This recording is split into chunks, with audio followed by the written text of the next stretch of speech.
Cowherd, is it time for the 49ers to start Kaepernick?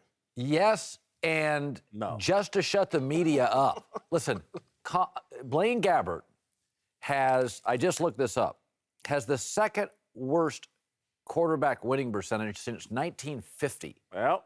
Okay, he's awful. He's 9-31 as a starter. Kaepernick's no better because Chip Kelly's watching him at practice, and he can't beat out this guy. But I do think it would let the public see, and this, again, these games mean nothing because San Francisco wants to get Deshaun Watson from Clemson. These games mean nothing now. He's not going to get fired as a coach. This is not Jim Tom Sula bad. But it would let everybody know this is what I'm dealing with. And at this point, I wonder if Chip is concerned about getting his arms around this entire mess. And it would be, okay, you want him? He's not as good as Gabbert. And it would quiet the critics down.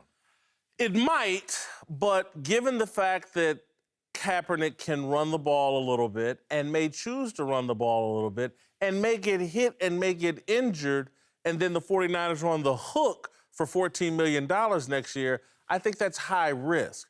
I think it's time for ownership to show some leadership and come in and solve this problem. They have an RG3 situation where RG3 last year in Washington got put on injured reserve, and the conversation was over, and they got to focus on football in Washington and not deal with Robert Griffin questions.